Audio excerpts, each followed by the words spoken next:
What's going on, great people in the land? Of course, the world, but the land tonight. I'm your host, Nicholas Wilcox, alongside my partner in crime, number one, ace in the hole. Give it up for my co host, Johnny Main. Johnny, say hello to the great people. I wouldn't say hello, but I'm just floating on cloud nine right now, feeling good about week 11 and all of the things. Well, most of the things, but I'm feeling great. What up? What up? What up, everybody? What up? How's it going, man? I hope y'all having a great night tonight. And if y'all aren't, then guess what? It's about to get a hell of a lot better because we're going to make it that way for you for sure. Welcome to week 12 of the Fantasy Football Show. The week 11 reactions, the waiver wire, anything else you guys cooking up? We're here to serve. Got your backs. It's been like I told Johnny, it's been a wild 11 weeks in the NFL. And it usually is, right? The NFL always comes with its curveballs, whether it be injuries, whether it be underperforming teams, overperforming teams, teams that come out of nowhere, start playing really well. Like the NFL's got it all, It's a drama series, right? Wrong. That's another story for another day. But in terms of how we see things, the landscape of everything, we're gonna look over everything and all that, what's upcoming, how we could best serve you, for your overall season-long leagues. If you guys got any questions regarding those, drop them in the chat. Just make sure you guys are describing the type of league you're in, based on scoring format and where in terms of if you guys still got trades you guys are going on in your leagues, definitely we'll take questions on those too, because there's still some leagues out there that their trade deadline settings are for the end of week 12. I know some leagues already as trade deadlines are over, so we didn't exactly include the buy low sell highs here, but we would love to answer any questions you guys have in terms of any trades that happen in your league still, that you can still pull off. We're gonna get right into what we noticed from week 11. So, Johnny, take the floor on what you noticed from week 11. Here's the caveat: you can't talk about Steelers yet. All right, I got a little bit of a different approach this week. I'm going to try something new about what I noticed this week. I'm going to start from a fantasy perspective, and then I'll get to the team perspective. Sure. Week 11, the number one player, Taysom Hill. I know. The Joker, the wild card, right? Literally. The wild card. Literally, right? Literally. Yeah, and it seems like himself, yo. It seems like we're having more of these weeks than not now with Taysom Hill. But the number one player overall in week 11. So in DFS, if you didn't have him, you weren't winning. And then interesting thing, number one quarterback, Jared Goff at 34.6 points this week. And so by default, the number one wide receiver, Amon-Ra St. Brown, 38 and some change in PPR formats. And then number one, I think it's time we start showing him some. I wouldn't say it's time we start showing him some love because I feel like we've been giving him love, but I had a blind spot for him all year long. Number one running back for the week, the most slept on running back in the NFL, Joseph Mixon, coming through for the Texans on Monday Night Football. So those were some really interesting takes for me. I know you're loving everything I'm saying right now. So just the last part was, yeah, you probably could have did without. So now I'm going to fast forward to the most unlikely players at their position that finished at like QB1, RB1, wide receiver 1. Anthony Richardson having a career game, right? He's you could say like he was one of the guys we had looked at during the offseason, potentially as like somebody who could be QB1, MVP. There was all kinds. So then he gets benched, and then he comes out and throws up 28 points and finishes at QB4 for the week for week 11. And then a theme for this year, older running backs getting busy. Austin Eckler finishing at running back 8. 17 points and some change. And Austin Eckler's been really nice coming down the stretch. If you had old man strength. Yeah, man. Yeah. He got a mortgage strength. You know what I mean? He got a mortgage. God forbid he goes out there and lives. God forbid he goes out there and lives in the world like the rest of us folks. He need that milli money. And then again, man, just a couple of reoccurring themes. Josh Downs, wide receiver 19 and some change. Really? Yeah, man. Listen, dude. I know that. But you know, somebody else that almost made the list but didn't was Quentin Johnson.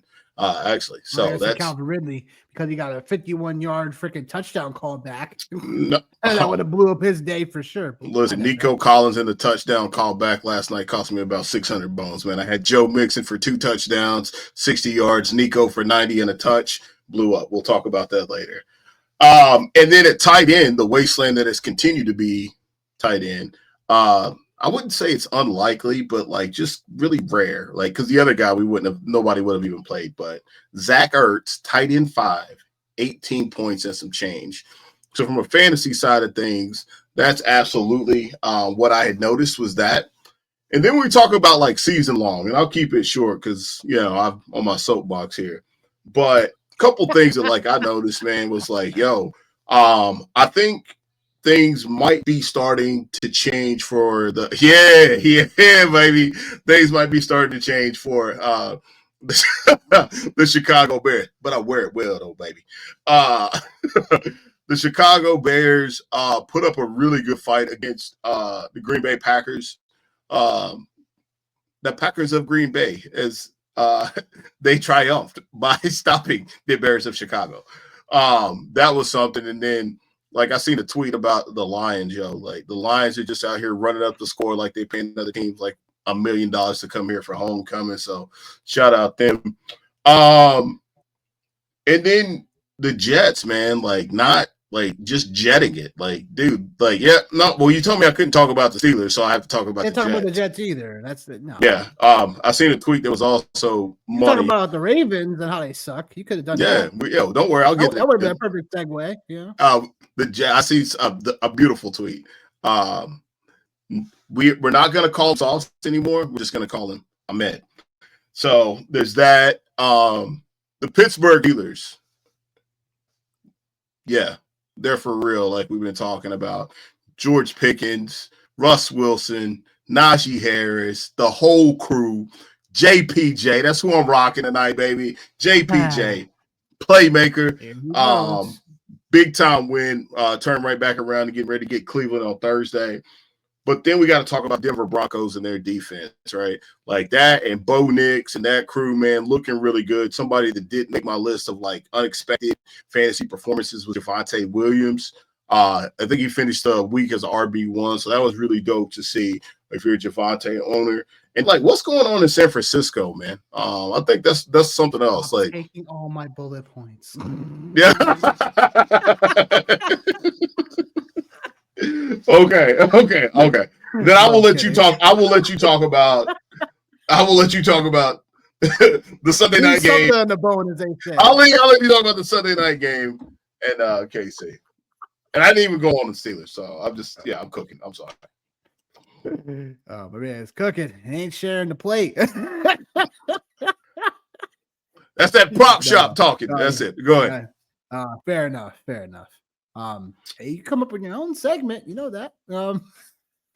I think we already did with the old man segment. So I love the old man segment. That give me 7 minutes just to go on a rant. Just give me 7 minutes to go on a rant, and then we'll call it good, man. I'll take it. Oh boy. So what we know, what I noticed from Week 11 was, look, Denver being for real. I think we have to definitely take them as a little bit more seriously than we thought.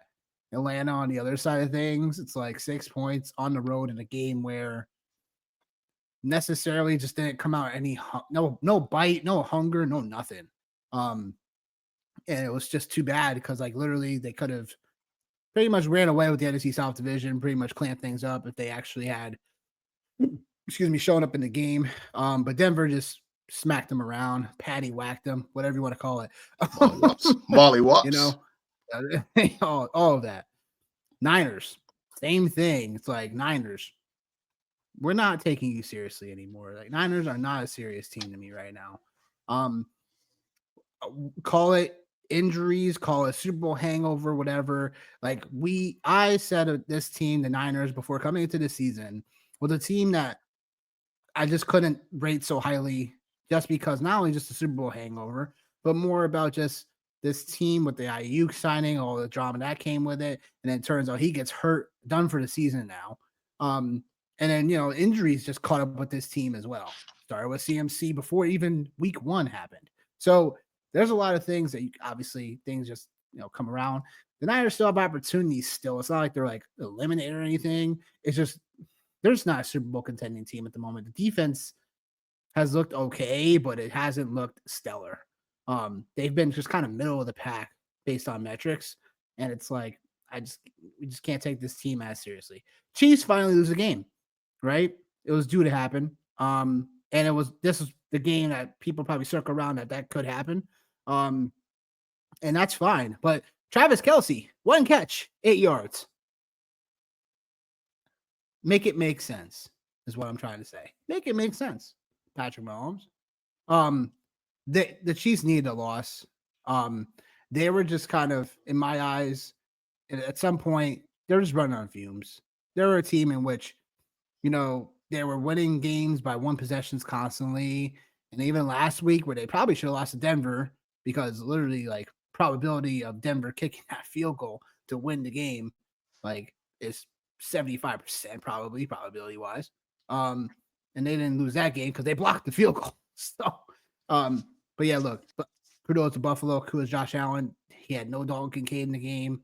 No Keon Coleman. So kudos to Buffalo making it happen through the running game. Josh Allen looking like the Swiss Army knife like he does. He had barely did anything to the run until that final play in which he runs in a touchdown from like 26 yards out. And just looking like the rolling machine that he is. And, again, kudos to Buffalo again. They really look like a team that can definitely very, very, quite frankly, win the AFC right now. They've just been playing really hot football lately, as of late. They haven't lost since that Texans game early on in the year. So they are on a 6-game win streak right now, going into their bye week. So must feel good for Buffalo to do that. But in terms of how we see the AFC, Ravens obviously going down to the Steelers. It's like the Ravens now, it's like this team looked like a team in which offensively, like we know we're like a juggernaut per se, but now it's like we're kind of understanding where the Ravens kind of fall down to pieces when it comes to like pretty competitive defenses. Like Denver is kind of an outlier because they look too good against Denver. But now the Steelers, the Browns a couple weeks ago, and just again, they're not looking like a team that they're starting to look like how they looked like last year. I'm not gonna go these old closer man. games. I'm not gonna go old man, but I would just say like for me, and I think like people like some of the cats talked about it on some of like the bigger stations and stuff, right? But like for me, I think just a microcosm of who the Ravens are and what Harbaugh is about, just overall. How in the world can you be going for a 2-point conversion to win the game and you don't have Derrick Henry in the game? Yeah, Like never mind the amount of carries that he had in the game. I think that's easy for people to look at, right? But when the money's on the tape, when the money's on the table and you got Derrick Henry on your roster to get 2 yards and you don't have him in the game as even a potential threat, like everybody in the building knows what's going to happen at that point in time, right? So for me, I think the Ravens are still a respectable team, and like they're still going to be a menace to everybody else, like for sure. And I even still think, right, like the next matchup, I wouldn't be shocked if Derrick Henry got the ball 33 times the next time the Steelers play. But I just think like overall, just in that space right there, like that snippet for me just says it all. My question really is, it's like, what is going on with the play calling when it comes to these type of formats? It's like, my problem here is that, look, yeah, we could talk about Henry not being in the game, like for that 2-point conversion. And look, if I got a battery on him at Derrick Henry, you got to at least give him a touch in that scenario. 13 carries, 65 yards. Lamar Jackson throwing the ball 33 times. It's like, I understand both of these teams are pretty stout against the run.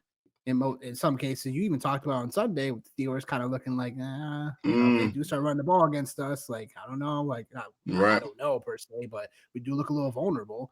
It's like, I don't understand how as a team, 19 carries overall, Lamar only has 4 of those.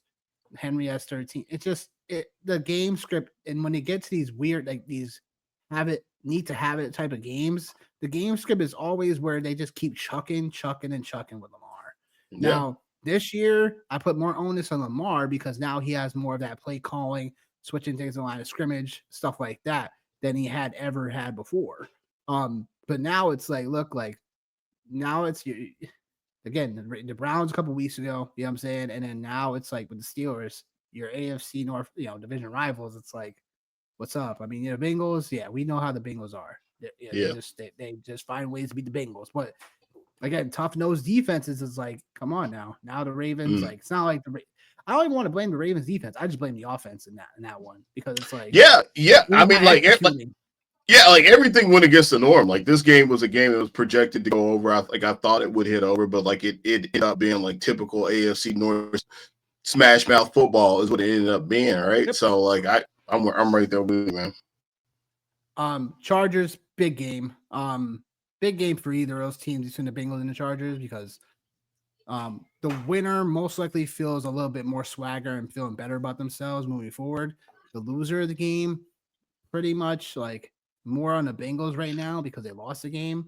It's like the Bengals now, Burrow has thrown 27 touchdown passes, got picked twice. Twice. And the Bengals are 4-7. Sucks to suck, man. What a conundrum. You know what I'm saying? Sucks to suck. I mean, it just, if they weren't down, like if they just came out better in the first half a little bit more, 6 points in the first half and then 21 points second half, like, I don't know. So, but I mean, Herbert looked really good. He was just dropping dimes everywhere. In the second half, I know the Chargers got a little bit in the mud when it came to sputtering the offense a little bit. But it comes down to, again, just this team with John Harbaugh. He just knows how to coach. And that's interesting how, Brandon Staley, this pretty much the same squad almost. You'd argue he had more talent. Yeah. Than he had with Harbaugh. There's no argument. He did. He did have more talent, man. Yeah. So it's just crazy how, coaching matters, Coaching definitely matters. That's all there is to it. I mean, the Lions, we're not going to talk about them. It's a 52-6 shellacking over the Giant Wires. Homecoming, huh? Yeah, I mean that's what they do with bad teams. They treat it like high school homecoming, they college homecoming. I thought they're home cooking. Shoot, they just run it on folks, man. That's all they do. Tell grandma to get the mac and cheese, the cornbread ready, what I'm saying, the chicken wings, like a little sweet potato pie, and we'll call it good. Yes, you know what I'm saying, like for real. Got a question in the chat, Chris. What up?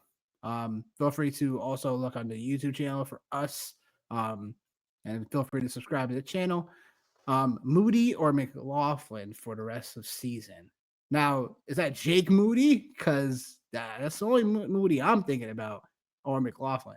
Who knows?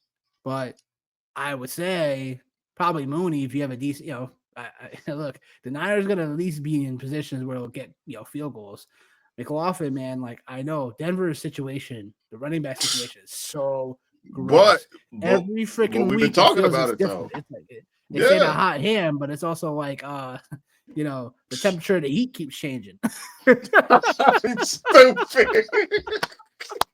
I'm just saying, one week you got 14 carries for estimate, the next minute you don't use him. You know what I'm saying? Then you got Javonte Williams out here doing his thing a little bit, and then you don't rock with him for several weeks. Like, is it one of those situations where I think Sean Payton is literally just not trying to tell you he's gonna use every week, and then it's gonna rotate so that one guy gets, is it one guy just plays one week and does well and gets the rest, and then the next guy. What Sean Payton's out here trying to win real life football games. He don't care nothing about fantasy football teams, man. Hell no, he don't. Yeah, he don't care. Hell no. He don't give a Hell damn. no, he don't. Hell no, he Sean Payton, you ain't shit if you out there listening. I'm just saying. But what do you say to this? Yeah, man. Like this is one of those situations where, like, if I don't know what kind of league this is in. Maybe it's Scott Fish Bowl. Maybe it's some kind of super flex league. Like, I mean, at this point, I think you're better served to go kicker than you are McLaughlin, man. Like, you know, if that's where we're at, just because we have no idea, like, what's to come, man. So, like, at least give me Moody because, I mean, the 49ers are going to move the ball, right? Like, I mean, I think one of the things that's really gotten lost in all this, and I'm already kind of, like, starting to, like, kind of compartmentalize is Brock Purdy's looked really good all year long, man. Like, he's looked really good all year long. If they don't make the playoffs or there's a collapse of epic proportions, oh my goodness, it's not on Brock Purdy for sure. I think there's a couple other. I don't think it is, man. Like obviously injuries on the defensive side of the ball for them, like for sure. You know, one of my buddies is you know, he's a 49ers fan. You know, shout out Derek Swanson, who took down number 1, man, in the Sergeant Dignam Scott Fishbowl League or whatever. You know, shout out to him. But like, yo, like he's a big Niners fan, and it's just defensively, man, between all the injuries and all the inconsistencies on the offensive side of the ball, man. And then like I won't like tip my hand, but like I also have another piece that I want to talk about with the 49ers, man. But just give me a movie in the short. Niners schedule moving forward. Green Bay this week, Buffalo the next. Chicago, who is a rough defense, and then Rams, Miami, Detroit for the fantasy football players. I might need to catch on my little parlay I had, man. I got a little parlay with them being division winners. It was actually on the up and up. I might have to go on and get on up out real quick. You might want to. I don't know. Yeah. Well, speaking of the AFC, I mean the NFC West, like we don't know how the Cardinals are going to look, honestly. So who knows? Yeah. It's up for grabs, as they say. It is up for grabs. But in terms of what is up for grabs, you know, this week we are going to be entering, you guessed it, bye week hell. By Mageddon, part 1. Bye week hell, you know, is here. This is probably, I would say, week 12 because there is no bye weeks. Week 13, week 14 will be. We'll add that for next week's show, but that will include the Ravens, the Broncos, the Commanders, stuff like that. The Texans are on that list, so there's definitely some significant bye week 14s, especially in a couple of weeks if you're like trying to lock up a playoff spot or just the NFL schedule gods. They're like, yo, we don't care about you guys. Roger Goodell, the hell with you. The hell with you. You don't care about it. You and Sean Payton ain't conspiracy. Y'all don't care about our damn fantasy rosters. Y'all ain't conspiracy. Hell.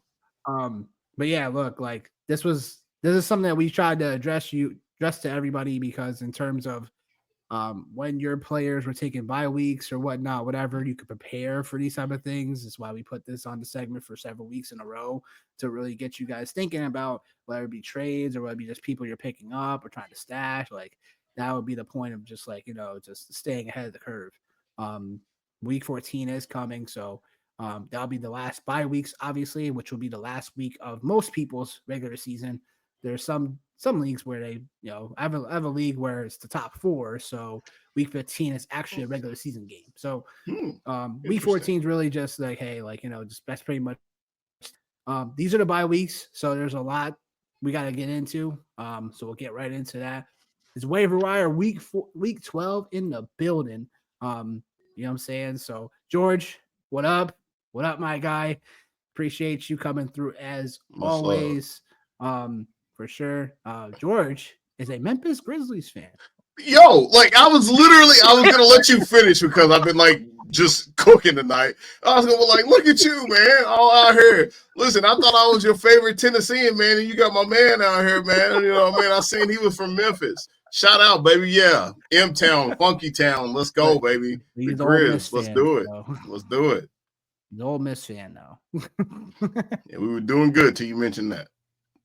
especially with Lane Kiffin. George, you was at least you 50% all right. I can like you a little bit more once the actual NCAA football season's over with. We can be friends. But other than that, right there, Lane Kiffin left me high and dry with Tennessee. But guess what? Josh Heupel looking good out there in that orange, baby. Oh boy.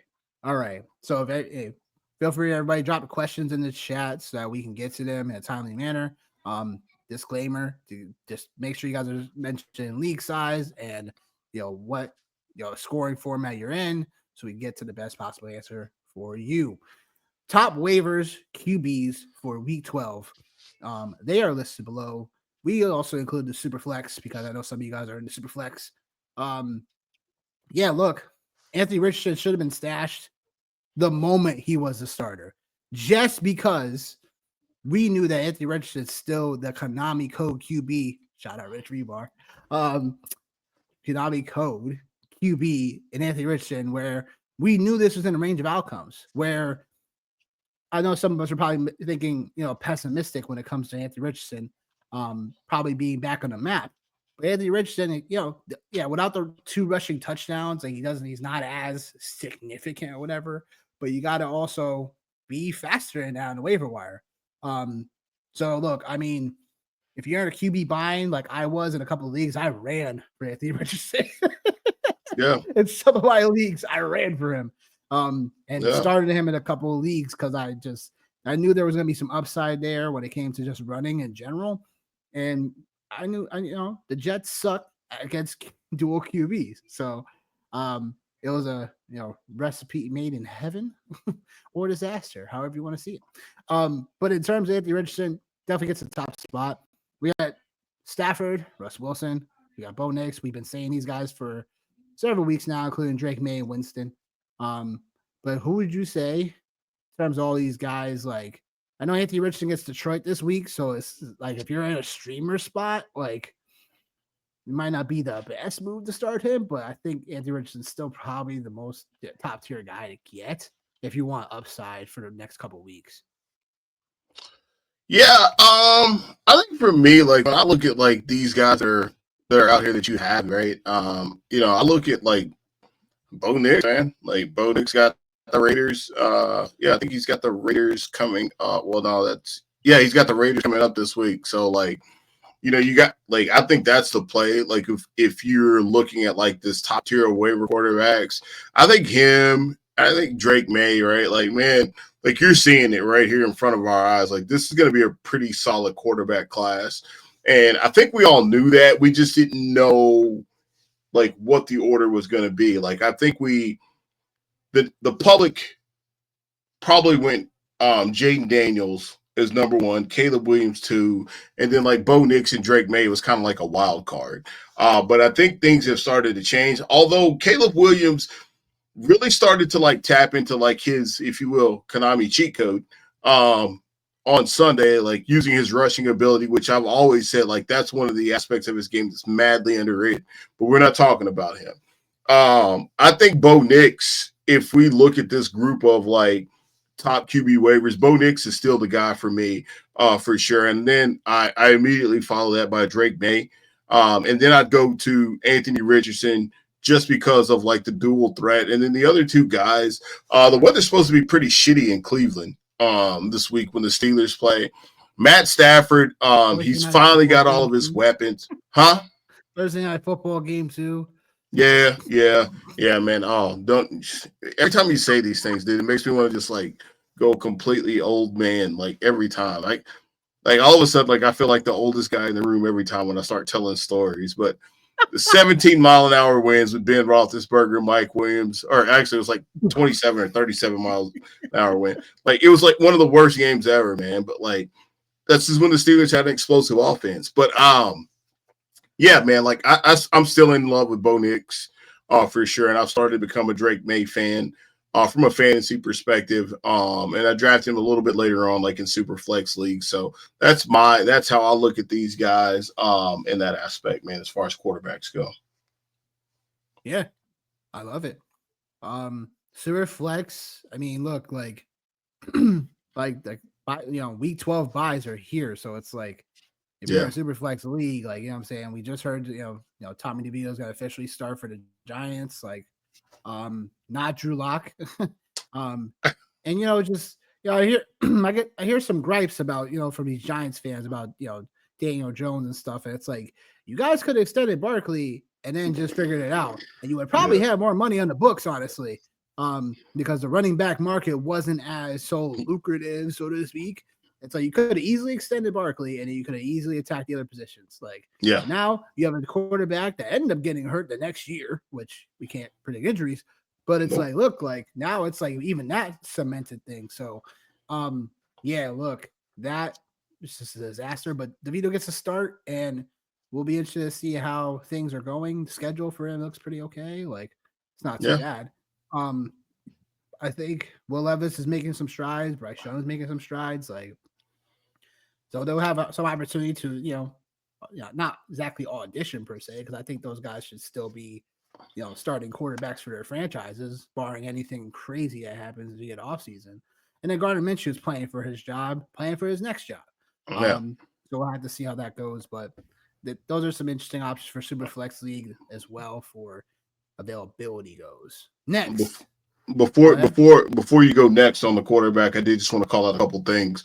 Number one, those are all besides Bryce Young. Everybody else is got to worry about Shador Sanders. Part two of this, like I wanted to call. You don't think Bryce Young's got to worry about No, something else? no, No. no, no. Good And enough the other thing I'll improvement call. where, like, you think you feel good about that? I don't feel it's not that I feel good about it, but I just think like when you have a quarterback that's as young as he is, like right, like these other names that we've listed here, Tommy DeVito is, like his contract is peanuts. Will Levis, like, very similar situation, right? Like they're trying to win now. Gardner Minshew, like, you know what I mean? I think realistically he's a career journeyman.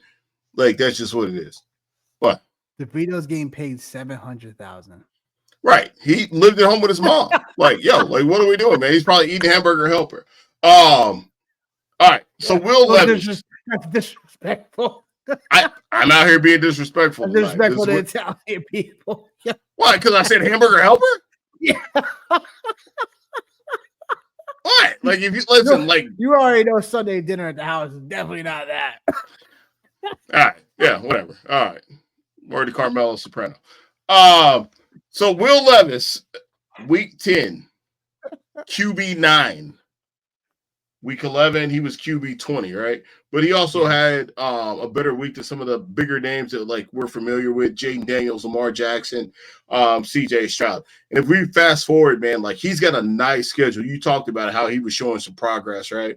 And I think like he was a guy that like in the summer, man, we were all about like as far as like a QB2 and like, somebody that could possibly slide into QB1 territory or QB15, something like that. But the next few games, man, you got the Texans, Commanders, Jags, Bengals, and Colts. So that's just something to keep in mind, man. If you're in super flex leagues or you're trying to navigate through Armageddon and you're in deeper leagues or anything like that. So I just wanted to make sure I called that out tonight, man. Definitely. Definitely appreciate that for sure. Puffin season is here. And no, we're not talking about your dating status. That's exactly where I was going. That's exactly where I was going.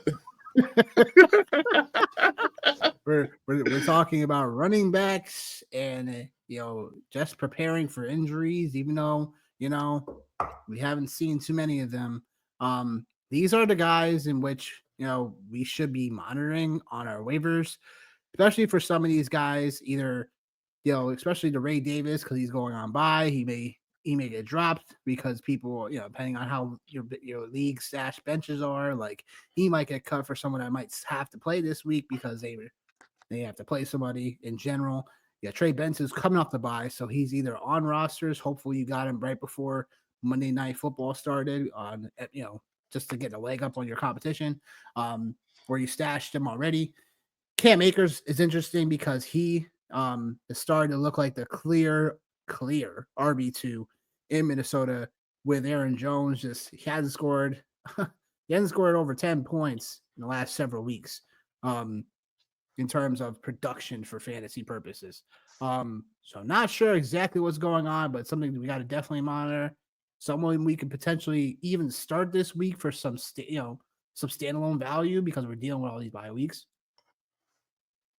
And then there's some other names here that you may want to mention, Johnny, in terms of just some of these running backs. So, who's your favorite? I know Ray Davis is we hold very high. Yo, there's a couple guys. I'm like president of their fan club. Ray Davis is one of those guys. And then like Trey Benson, man. Like for me, like I'm a James Conner fan. I own James Conner in a couple leagues.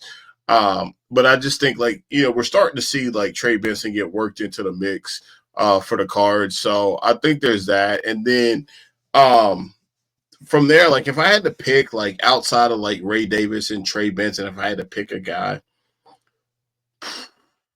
I'm probably gonna go Jalen Wright, just because the Dolphins, I think, are approaching quickly a situation where they're not going to have anything to play for. And like we're talking to you guys tonight as far as like stashes and like trying to win like a fantasy championship, right? So like I think like Raheem Mostert, like, he's been banged up, he's been in and out. Far fall from the guy who led the league in rushing touchdowns last year. Right? So like now all of a sudden, like, hey man, like let's see what we got here. I think he's somebody that's really interesting coming down the stretch. I think Blake Corum, like, it's just wishful thinking, man. It's nostalgia, man. It's like thinking like your ex-girlfriend's gonna get back with you. Like she's not. That's Blake Corum. You know what I mean? Like I'm just keeping $150 out here tonight. You know what I mean? And Gus Edwards, man, fresh legs. Like I'm just cooking tonight. And Gus Edwards in that offense, right? Like, I think he still has some value there. I think some familiarity inside of that offense. Kenneth Gainwell has been a guy that's been, he's been a name and he's been hanging around, since the Eagles won their Super Bowl. So I think he's always going to be in play, right? So like for me, that's kind of like what I'm looking at. And then like, you talked about Cam Akers and you talked about Aaron Jones a little bit. This was my fear for Aaron Jones is like at this point in time of the year, just in general, that like there was going to become a point in time where like you just couldn't count on him. Like he wouldn't be stable. And I think we're kind of starting to see that. So like cuffing season is in full effect. You know what I mean? Like it's starting to get cold. You know what I mean? I don't want to say income tax checks is coming in and stuff like that, but you know what I mean? A little too soon. A little too soon. Just a little bit too soon. Braylon Allen also deserved to be added to the list because I'm sure people will be dropping him potentially this week as well. And I think that might be a mistake a little bit because obviously, there's only so much that Breece Hall is going to be probably playing at this point, and for what more? He probably could be one of those guys that could probably just finish the season, really well for us, like he did, last year as well. But there's also that slight chance that Braylon Allen could get a little bit more usage because you want to just save Breece Hall a little bit, for more meaningful games, hopefully next year, but. At the same time, like, gotta go out and get your money. Don't you dare put that on my Breece Hall shares, man. Don't you dare put that on.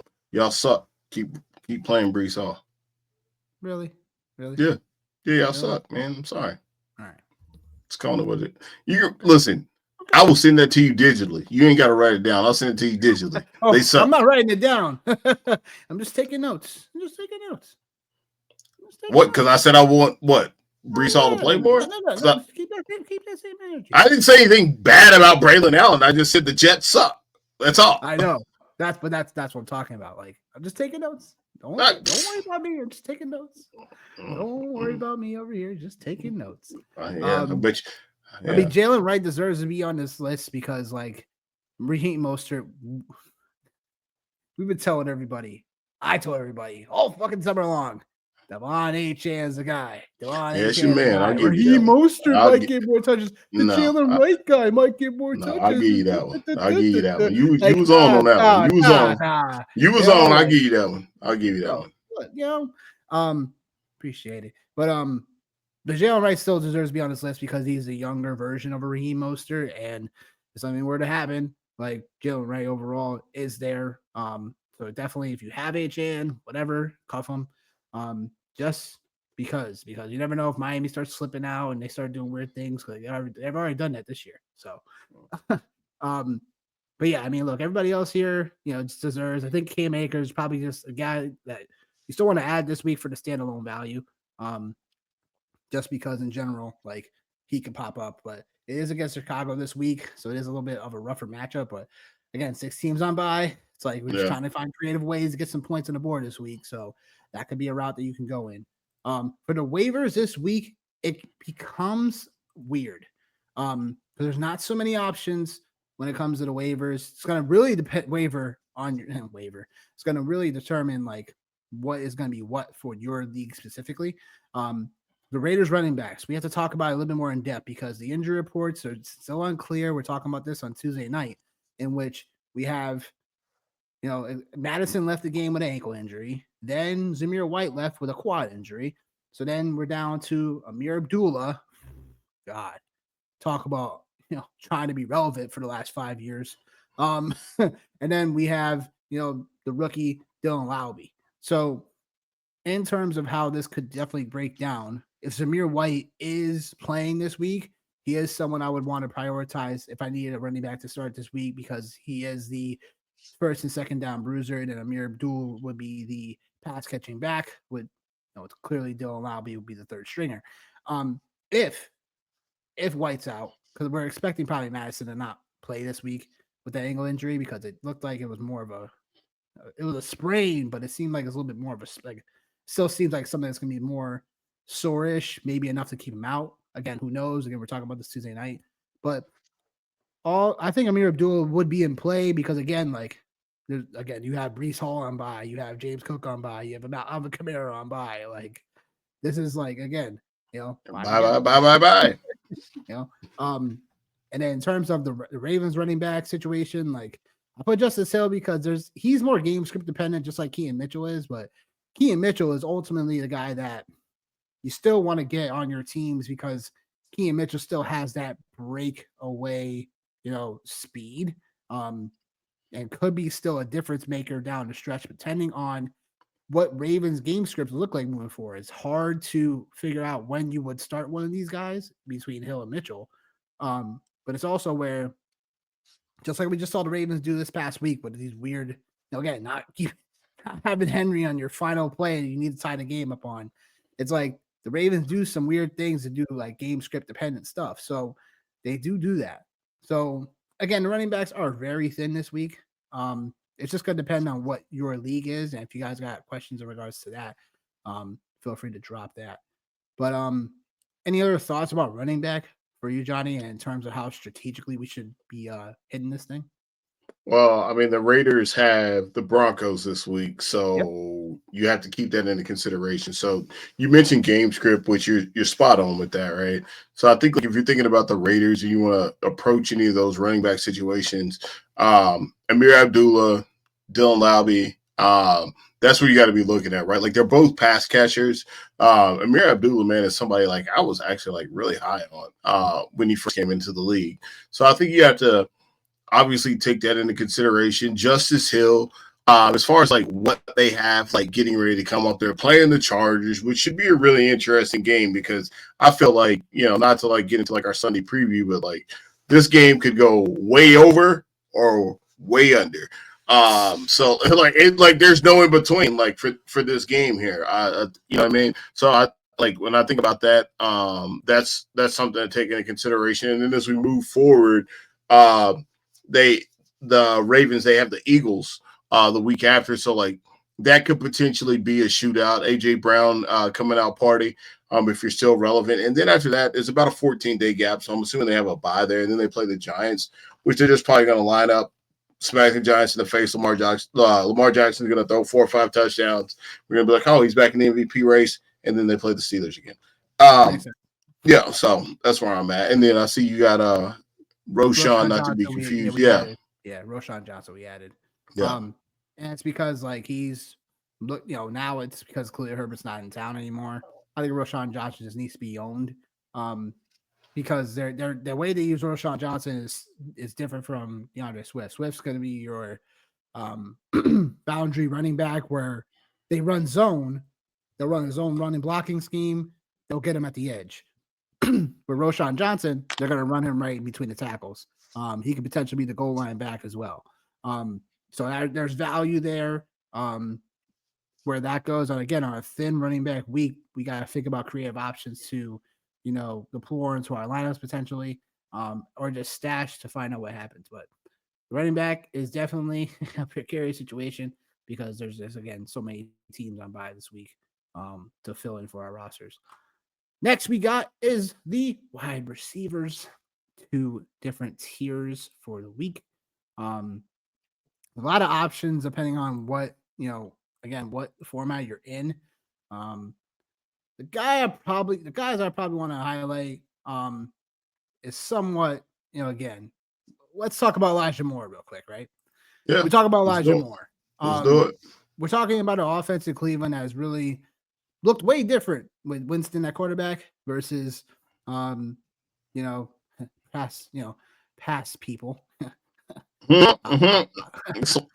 John Watson. I lost someone named, Deshaun Watson. Somebody named that, right? I think I was a guy, right? Yeah, meanwhile, he's just racking up that premium subscription and what he's got going on, but we ain't gonna talk about that. Oh boy, you're on fire tonight, aren't you? I am. Since Winston's played at quarterback, he has thrown 41, 41, and 46, and these are all pass attempts. And Elijah Moore has been getting these targeted 12, 9, 8 in that span. It goes, so this is definitely PPR leagues. But then we talk about Jerry Jeudy, who just went the hell off this past week. He did, bro. He most likely isn't on a waiver wire, unless you're in more of a shower league. And even then, it's like you're probably still got crazy studs at receiver. But in terms of the breakout, 6 catches, 142 yards, and a touchdown.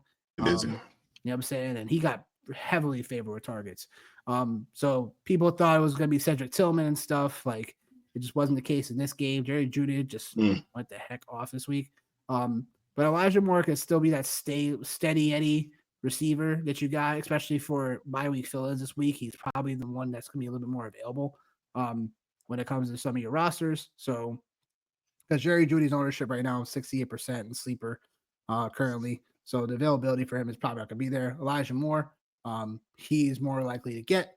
And I just think in terms of, again, what we're dealing with this week and the notion of we got to start somebody for production this week. We got to start somebody. And Elijah Moore, the Browns play your Pittsburgh Steelers. I know it's on Thursday night, but hey, I think it's something where third receiver easily. Elijah Moore even finished as a wide receiver 16 this past week. So it's just someone where I think immediate production could definitely prevail. Some of the other guys on this list, I mean, look, your guy, another one of your guys, right? Yeah. Another one of your guys. Yeah. Christian Watson. Came through, but he came through in a clutch when you needed him, no, brother. Yeah. Oh boy. What are you drinking over there? Just a little Dos Equis. I'm all good. I'm just on I'm on fire, and I'm hyped because like one of my biggest burdens that was weighing me down was my Scott Fishbowl team, and today I'm like, all right, I'm not gonna make the playoffs. I'm cool with it. Every other team I own, he's at peace with it. Yeah. Every other team I own is playoff relevant, so I can shed that, so I'm good. Look, Christian Watson, they were all bigger plays this past week. And what we can say about Christian Watson is that this is the type of performance where in terms of Christian Watson, in terms of these Packers, if we look back a couple years ago, Watson had one of these games a couple years back, and then that's kind of how things flowed for him the rest of the season. He kind of just started breaking out out of nowhere. Could that happen the same way? It's definitely possible. Jaden Reed, he scored a touchdown in this past week's game, but I don't know. Who knows who's going to be a consistent receiver week to week basis? Who knows? But I think Christian Watson is one of those guys that we need to reevaluate a little bit, because in games they're going to be more competitive. Watson's going to show his face. San Francisco, Miami, not the best matchups for receiver cornerback matchup. But then for the playoffs, week 14 against Detroit. And then for the playoffs, Seattle, New Orleans, no Marshawn Lattimore, and Minnesota. So, look, all these matchups for the playoffs, we have to keep in mind for Watson as well. And I just think that I did stash Christian Watson. I did pick him up in one league before things started on Sunday. And I'm like, ooh, okay. All right, we got a little something there. We cooking a hot grease now. But those are guys I wanted to highlight. In tier 2, I'll say Adonai Mitchell is always someone that, with Anthony Richardson at quarterback, it's funny because when Joe Flacco's at quarterback, we're all more about Josh Downs and the check downs and stuff like that, whatever, the short area targets. Now with Anthony Richardson in the game, I think Adonai Mitchell, also Alec Pierce deserves to be in this conversation. If Pittman's healthy, which we don't think he is. Man. He just should have went on the IR in my opinion. He should have saved his body up a little bit. But with Adonai Mitchell, he's the most intriguing, guy as well. And then Westbrook-Ikhine also as well, because he's going to be a guy that comes very cheap. No one's really going to be paying attention to him like that, even though he did break out this past week. Because everyone's just thinking it's Tennessee. But then going back to what we said a couple of weeks ago about Calvin Ridley, this Tennessee receiver room is going to get easier matchups down the stretch. Yes. I guess Westbrook-Ikhine had a crazy 96 something yard touchdown that made his whole day, but it's still going to be weak secondaries that are playing the rest of the year, and we have to pay attention to that for matchups. Yeah, I would say for me, just a couple call outs super quick. For me, one of the names that really sticks out is QJ for the Chargers. Obviously, Quentin Johnson. Man, we've been talking about it, man. Justin Herbert, and we even talked about it, and some people even brought it up during the offseason. Yes, Harbaugh wants to run the ball, but you can't put a round peg into a square hole, and I think Harbaugh's starting to see that as far as Herbert and just his arm talent. I don't think he's ever played or ever had a quarterback that can quarterback the way Justin Herbert quarterbacks. Yeah, I said all that double negative intentionally because Justin Herbert he's just somebody that was just born to play the quarterback. Gifted. Yeah, man, he's just born to play the quarterback position. And I think, you ask any fantasy guy, man, we're oh, yeah, okay. And I think there just became a point in time, man, where he just became too much of a value in best ball and season-long drafts and stuff like that. Well, yeah, Quentin Johnson, man, over the last 3 weeks, man, he's been a top 12 wide receiver, 190 yards and 3 touchdowns. A lot of that came in one game, but still, though, right? He still plays with the talent we've been talking about. And then Christian Watson, you mentioned it all. I think, we're at a place now where it's not about what you've done. It's about what are you capable of doing moving forward. And I think Christian Watson and a healthy Jordan Love, gives you the ability to have a big play, game changer at wide receiver, especially now at this point in time of the year, you're talking wide receiver 3, flex, 4, flex, anything like that right there. And to have Christian Watson as somebody that you can roll out, I think is a huge asset. You mentioned the Browns wide receivers. I think it's murky territory because all of a sudden, you look around and it's all right, Jerry Jeudy was a high draft pick that has elite route running skills. Elijah Moore is somebody that fantasy managers over the last 3 to 4 years is somebody that believed in when he played with with your Jets. Sorry. Oh man, that's amazing. Yeah, hilarious, just like Mike Williams. But then you also have I'm in my bag tonight. Cedric Tillman, same thing, right? And then David Njoku. You look around and it's man, all of a sudden these skill players for digital. These skill players for the Browns aren't that bad. So it's just a matter of just identifying which matchup is the correct matchup to play. So I think there's that. And then another one I want to call out is Pop Douglas. 15 receptions over the last 3 weeks, but it's only been on 20 targets. So just be careful when you're dipping into the Pop Douglas pool for sure. When you think about that, but the rest of these guys, I think we know what it is. But you mentioned all of our waiver wire guys. I just want to take 2 to 3 minutes just to highlight a couple of things. Where has Deebo Samuel been over the last couple of weeks with the San Francisco 49ers. That's I'm what gonna I be wanted. started. One of the things like I wanted to call out, like I'm gonna be he started. literally he had 12 points in week 10, 6 in week 11, and he's been wide receiver 40 over the last 2 weeks. When last year Deebo Samuel was somebody that if you had on your roster, he was essentially carrying your roster to get into the playoffs and making a playoff run. And then Zay Flowers has kind of cooled down a little bit as well. So I just wanted to call those things out, right? Just for like people that like own them, just to be like, all right, like, hey, like obviously if you have Deebo, you have to play him. Zay Flowers, like we talked about, like what it looks like for the Ravens moving forward. And then my dark horse in all of this, somebody that we don't have here, is Ray McLeod. 92 routes ran over the last handful of weeks, 12 receptions, 1 touchdown. He's been on the fringe of like a flex play here as of late. And he's over the last couple of weeks, like he's had, better weeks than guys like Devontae Smith. So I just think it's interesting as we're coming down the stretch, and you can take that as, hey, Devontae Smith might be on the potential for a potential blow up game. Zay Flowers might be back for a blow up game, or Deebo might be up for a blow up game. So just some things I wanted to call out as we're talking about our wide receiver priorities here in this segment, man. Yeah, I feel you. I didn't mind the Ray McLeod segment. It's more about, I think the premise of all this was to showcase receivers that have, like you talked about, we're in a time of the year where we want guys that have the ceilings, Yeah. that could potentially have massive ceilings for us in games where, and points of the season now where like we need that versus like the floor. So it's understandable. I didn't mind Ray McLeod.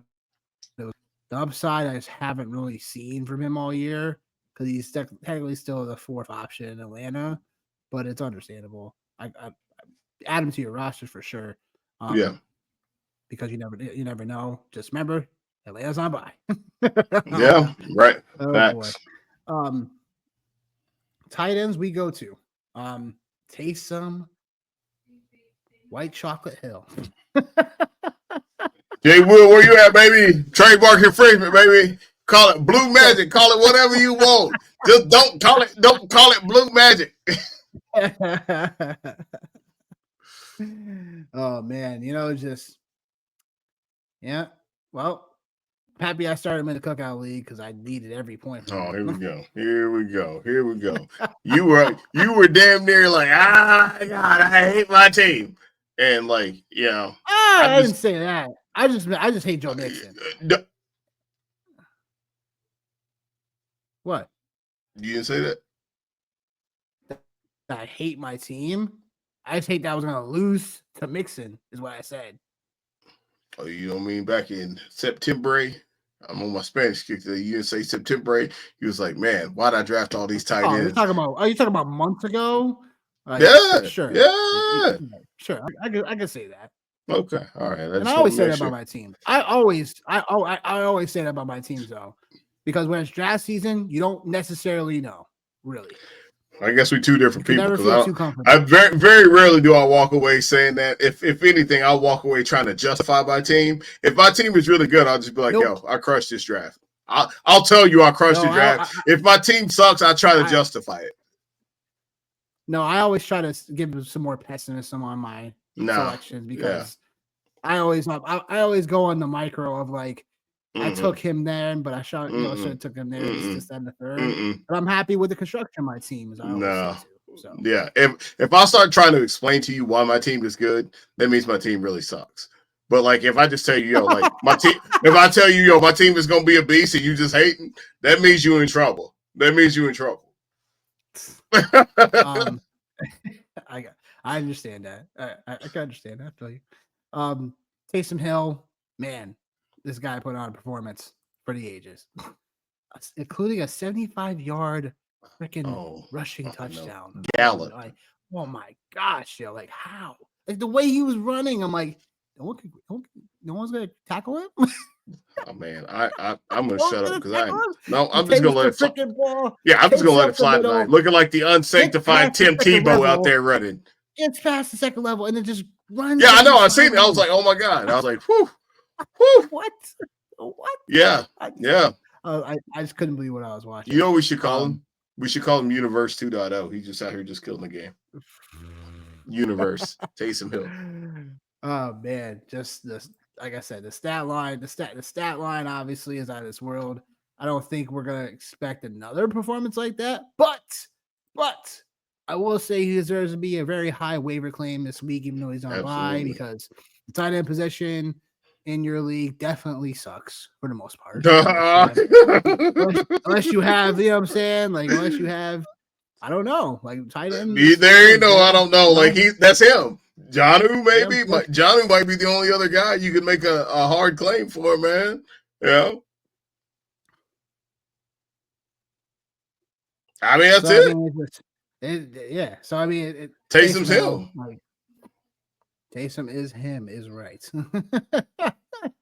But also when we're talking about the New Orleans Saints like situation, the reason why Taysom Hill is now getting all this usage, he was getting some of this usage already, but why it's coming at such a point in the season now that he's getting all this, because Jamal Williams hasn't been healthy. Kendrick Miller, like he was on the IR. So that's basically it's been Alvin Kamara or who else at running back, right? So there's that. The receiver core decimated. No Chris Olave, he's on the IR. Yeah, he's out for the year. Who else? Bud Means was even on the IR. They had used him a little bit. So you're using your fourth string receivers. You're using tight ends that aren't as effective. Yeah, Rashid Shaheed. Like, yeah, it's attrition, man. It's attrition. It sure is. So again, like 8 carries, 50 yards. You know what I'm saying? Sorry, 7 carries, 138 yards, 3 touchdowns. Put some respect on his name. 8 catches. He had 8 catches, 50 yards. So out here looking like Tim Tebow and Cordell Stewart all wrapped up in one. It was definitely an amazing. But prepare for him to come out and roll you out a 7-point game too. So pretty much. Be prepared for that. Be prepared for that. After the bye. Yeah, be prepared for that. We've been here before. So if it's fab, it's more of like a situation. I like to do a fab thing versus like an actual waiver claim, but you have to pick him up to find out what he does next against the Rams after the bye. So we'll see what happens. Jonnu Smith came out and surprised everybody.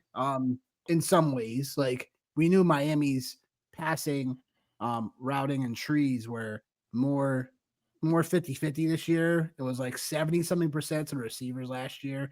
Now it's more 50-50 between receivers and running back and tight end usage for Tua. And Jonnu Smith has shown why he was, a guy that not only that, he's always been a pretty talented tight end when it comes to like his, his burst and speed and his athleticism. But the way Miami has used him this season, and it really came up, I would say like the game probably against like, I don't know, even when they played on like against Indianapolis several weeks back, like when they didn't have 2 in the lineup, where Jonnu Smith had 7 catches, 96 yards, and a touchdown.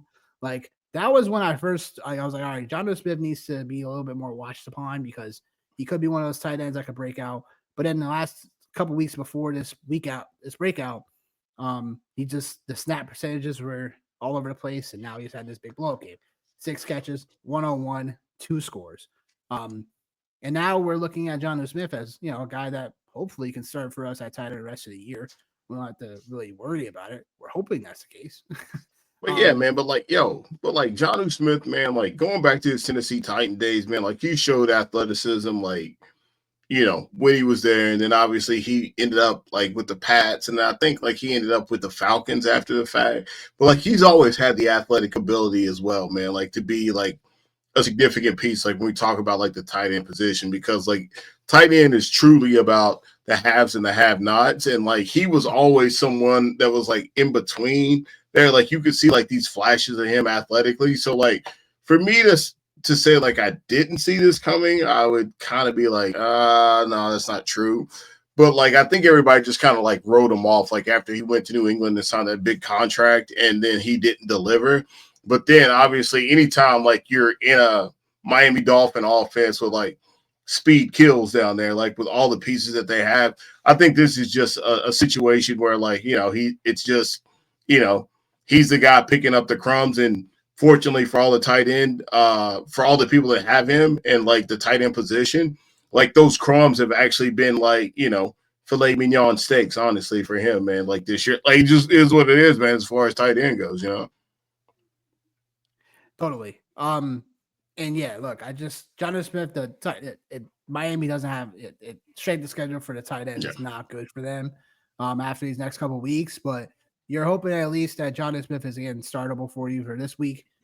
If you're, again, Taysom Hill on by, Kyle Pitts on by, just you know, the tight end for Buffalo is, the tight ends, Knox, Kincaid, Dawson whatever, Knox, on by. Kincaid, yeah. So yeah, it's like, again, I think he could probably potentially be in a situation where you could start him against New England this week. It's possible. Revenge game. Definitely a revenge game.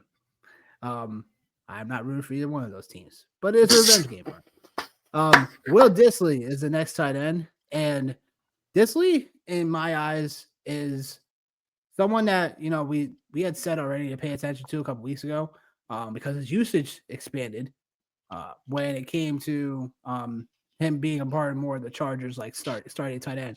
A couple weeks ago when Hayden Hurst, he got injured a couple weeks ago, and then that shot up Dissly's route percentage from about I want to say 58% to it ended up shooting into 73, and then stayed around 70, and then he just became the starter. Dissly, 4 catches, 80 yards, and a touchdown this past week. So it down the stretch, they have some good matchups coming for the tight end for Dissly. So you're hoping that the games upcoming, it's Baltimore, it's Atlanta, KC, Tampa, Denver, then New England. You're hoping Dissly is now a rock solid startable tight end for you, because these games all coming up are either against teams that are vying for playoff positions, or are already there and just needing to win. So you're hoping that because of the competitive nature in these games, Will Dissly is also a guy that is a tight end that you could feel really good about starting moving forward. When it comes to the rest of these Chargers receivers and stuff like that we talked about, I just think Will Dissly is a guy that, because he's finally shown that he's a tight end that you could use on a startable basis. Because if you remember Will Dissly, he was part of that tight end trio in Seattle. Yes, sir. And then none of them none of them wowed you or any way. Nope. So it's just fun. It's just funny how that has happened now for Will Dissly. And again, coming up, the Chargers have some good teams upcoming for some game script material that could really help Dissly's value in terms of you having a starter sit decision.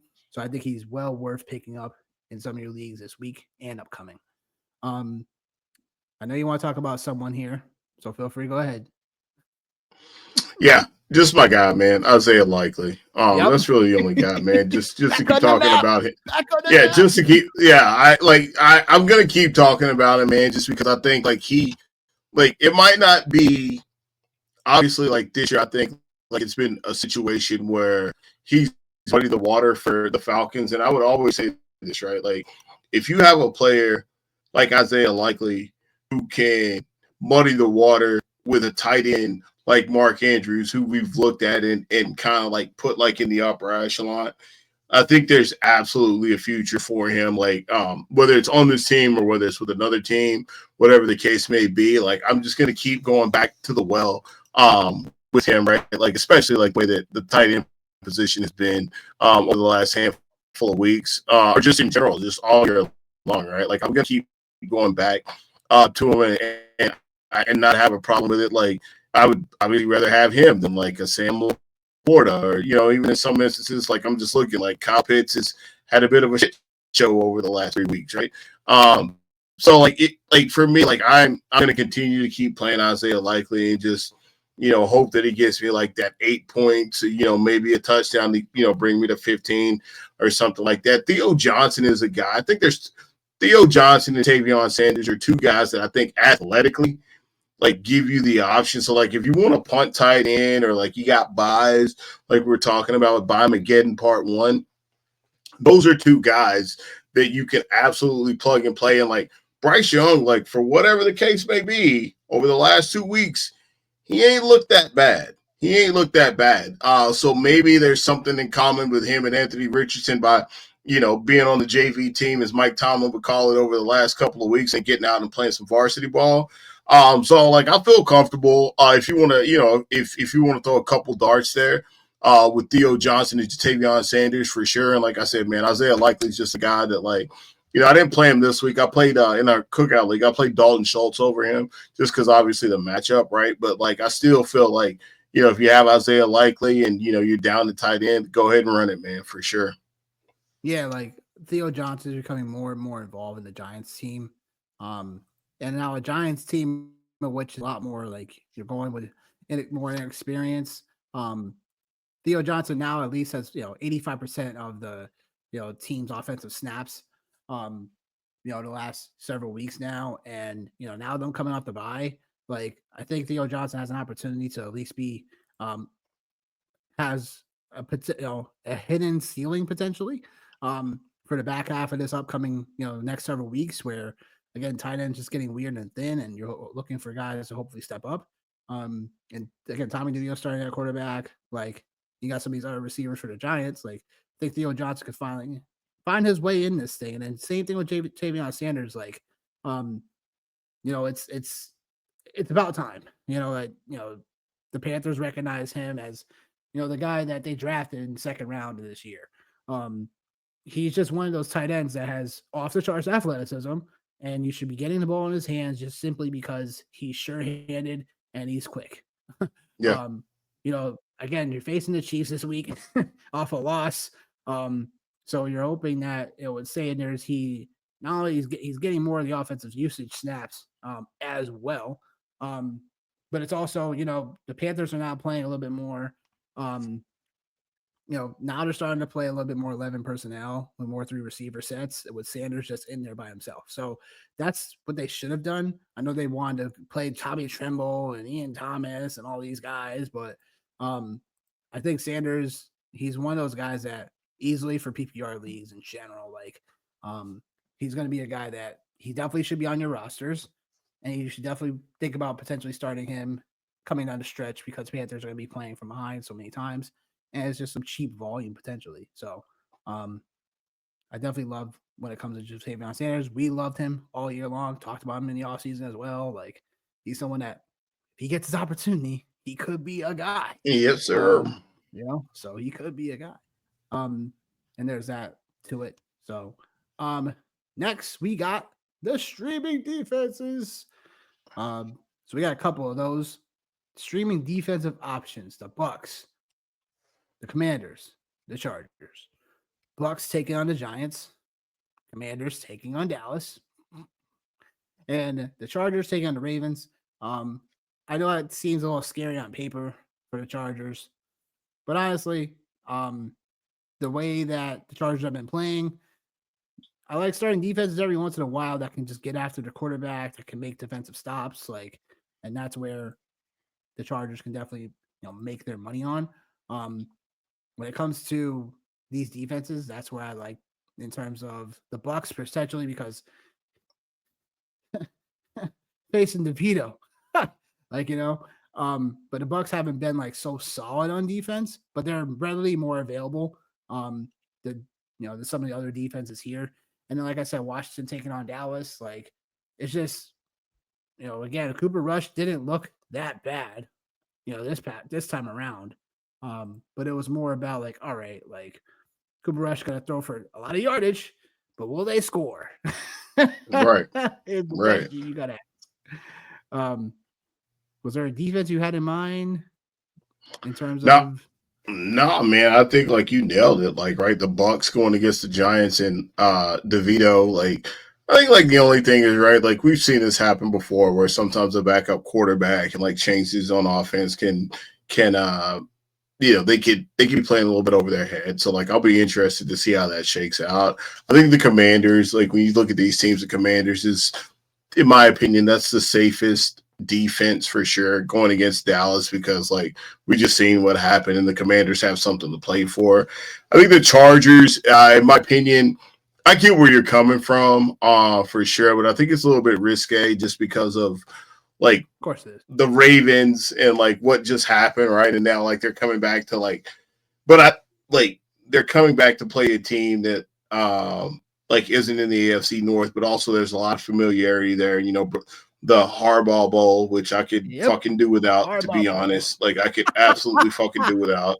Like between all of them, like if anything, like I actually like Jim a lot more just because like Jim was pretty cool when he played like Captain Comeback and he played with Marshall Falk. But then when they beat the Steelers, that really made me not like him. So I don't like him as much as like I don't like John. So like I could really do without it. And honestly, I'll probably catch a nap on Sunday Night Football this week. But like yeah, I think the Commanders are probably the safest out of this group, if you ask me. Yeah, that's fair to say. There's definitely some risk, and because like fantasy defenses are definitely drying the hell up. So Yeah, they are, bro. um, You ain't lying on that one. it's kind of what it is. Yeah. And that's what we got for that. Any final thoughts you want to leave with the people, Johnny? My final thoughts, like I would leave you guys with, man, for sure. Like that just like really stuck out to me is like talking about oh yeah, go ahead. Go ahead, get your rocks off, you sick motherfucker. Uh Will Levis and the Tennessee Titans and just what they got coming down the stretch. Like if you have Will Levis, if you have Calvin Ridley, like you've obviously endured a lot of bad games. But like I think this could be a group that could help you get over the hump. For sure. That's one of my takes, like for sure, is the Titans and just like what they offer. And then like obviously you got the Pittsburgh Steelers on Thursday night football this week. Be mindful of the weather. I know I'm sounding even older as I talk about the weather, but like I guess it's supposed to be like snow and sleet and shit. So just keep that in mind if you're thinking about rolling out Russ or GP. If you got Najee, like man, what a great opportunity, him and Jalen Warren. But like we're in a situation now, man. Like we're Mageddon Part 1 is happening right now. So then obviously we have Mageddon Part 2 coming in week 14, man. But other than that, man, again, just want to say, man, shout out to, everybody that we got like watching this right here for sure. Don't be afraid to leave us any feedback about like what we can do better or what you guys would like to see, et cetera, et cetera. And if you're here, make sure you tune into the show on Sunday morning as well, man. Nailed it. I would say that, look, it's getting down to it, people. Most exciting time if you are in contention. If you're not, then you're a sucker. You're a sucker. You're a loser. Like, He said better luck sucker next and year. loser. Yeah, better luck next year. That's fair. It is what it is. Yeah. Just better luck next year. Play Yeah. harder. You know what I'm saying? Try Make harder. trades Do maybe. better. Actually make some trades maybe. I know some leagues I'm in, just like people don't make no trades and they wonder why their record stinks. So it's like Here we go. Here we you go. didn't The trade try. guy. You Trade didn't guy. try harder. The You trade didn't guy. try. Hustle man. You Hustle definitely didn't man. try. Bro, man from the Hey, fifth floor. nah, stop. Nah, it's just again like you're just not hustling hard enough. So that's what it That's is. fair. That's fair. But in terms of how things are moving forward, like I said, like we've been saying all podcasts, week 12 buys, 6 teams on buy, it absolutely stinks. Just make sure you're paying attention to who's getting plucked from the waiver and also who's people dropping, because you never know, these people who are dropping That could part. be opportunities for you. Because again, like where some leagues we have a short bench where like 5 people are you can only hold on your bench. And it's like people are only thinking about this week. And like we've said to you guys before, thinking about this week, the next week, the week after, because there's Facts. always opportunities to look to weeks ahead where you may need a guy that's going to be in a better position. And then again, week 14 buys are coming up too. So you just got to be mindful of what is happening in your league transactional wise, especially now with most of your leagues not having a trade deadline anymore. No more trades are happening. So yeah, if you guys got trade, if you need trade advice, feel free to hit us up on the Twitter, or people say X now, but we say Twitter because we are seasoned. At You won't Nick call yourself old, underscore. but you sure will call me old, though. You ain't shit. Nope. I always talk about.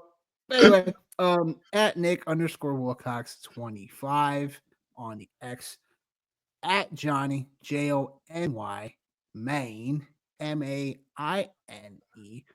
37185 on the X. feel free to come check us out there. If you guys are listening to us on Spotify, we appreciate that. The Fantasy Football Show, DA Fantasy Football Show. And if you're on Twitter, on YouTube, feel free to like and sub to the channel. We will see you guys on Sunday as we will be going over everything there is to know about your DFS, your props, your bets, your picks, and your starts and sits. We look forward to seeing you guys at 10:30 a.m. Eastern.